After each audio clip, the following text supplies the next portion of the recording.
चला बबली घर चलिए। मैं नहीं जाना। कल जंगल च सानू कोई लुट लेगा तो फिर? इन्नी गर्मी आ, उतो खैमे च एसी भी नहीं लवाया तुसी। कोई नहीं बबली, आज ही मैं तलवार वेच के पिस्टल फैन लैके देना।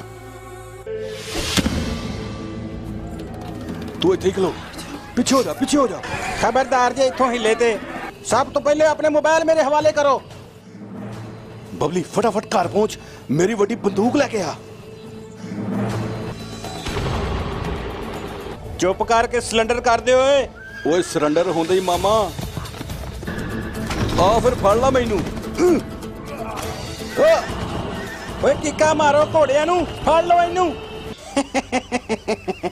2 सेकंड च फड़ लिया। तेनू प्यार नाल समझाया सी, जो कुछ भी है कट दे। पहले आ छतीरी चुक मेरे तो।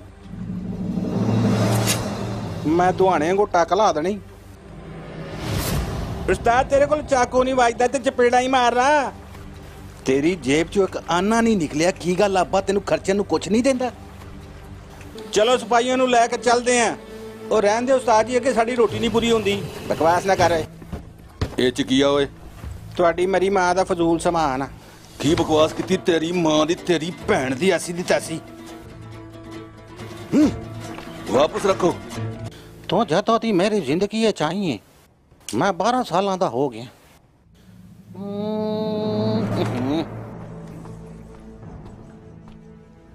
वो तू बैल नहीं सी वजा सकता? बुआ लगा नहीं ते बैल तुहाडे फुफड़ ने लवाई है। जे कुछ भी नहीं लगा ते बंदे नू इन्नी हया ते होनी चाहिए। बंदा खंगूरा ही मार लेंदा। एदी धौण ते रखो, तुसी इहनू प्यार ना पुछण दे हो। चल निकल बदतमीज। जानू मैं किन्नी वारी ते तुहानू कह बैठी आ, आपां उत्थे चलीए जिथे बंदा ना बंदे दी जात होवे। कोई नहीं, मैं जल्दी तेनू चांद ते लैके जावांगा। ओए आए मैं मर गया। हट जा बगैरता। अम्मी तू ते हेडफोन ला के कबर च लेटी है, उधर दूजी अम्मी ने अन्नी पाई हुई है। हुण तू दस मैं किहड़ी मां कोल जावां? इस दवाई ना किते सरदार नू रिएक्शन ते नहीं हो जाएगा? ਇਹ ਸਾਹ ਦੀ ਦਵਾਈ ਹੈ, ਬਸ ਉਦੋਂ ਹੀ ਦੇਣੀ ਹੈ ਜਦੋਂ ਸਾਹ ਚੱਲਦੇ ਹੋਣ।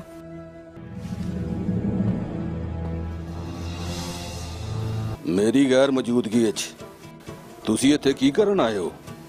मैं ते लूडो खेडण आई सी। अच्छा हुण हकीम नाल मजाक कर लो, तुहाडे नौकर आ।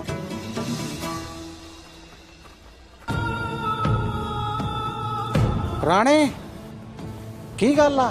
तुहाडी भैन आई आ उजड़ के। ਹਾਏ ਮੇਰੇ ਕੋਲ ਉਤਰਿਆ ਨਹੀਂ ਜਾ ਰਿਹਾ। ओ मेरी वक्खी च तीर कड्डी। हाँ चुक लो सालिया मैनू। की गल आ भैणे, इन्ना साह चढ़िया, दौड़ के आई है? ਵੇ ਨਹੀਂ ਵੇ ਭਰਾਵਾ, ਸਾਨੂੰ ਤਾਂ ਪੁਲਿਸ ਪੈ ਗਈ ਸੀ। चाचा जी ओए आजा डॉक्टरा, मेरी धी बड़ी जख्मी है, फटाफट कोई स्ट्रेचर मंगा यार। नहीं पहले मरीज चेक होएगा। ਸਾਨੂੰ ਕਹਿੰਦੇ ਘੋੜਿਆਂ ਦੀ ਨੰਬਰ ਪਲੇਟ ਨਹੀਂ ਲੱਗੀ, ਸਾਰਿਆਂ ਨੂੰ ਕੰਨ ਫੜਾ ਕੇ ਕੁੱਟਿਆ ਏ। तू खैमे च चल, बिरयानी पक्की है अज, बाकियां नू इत्थे ही रहन दे।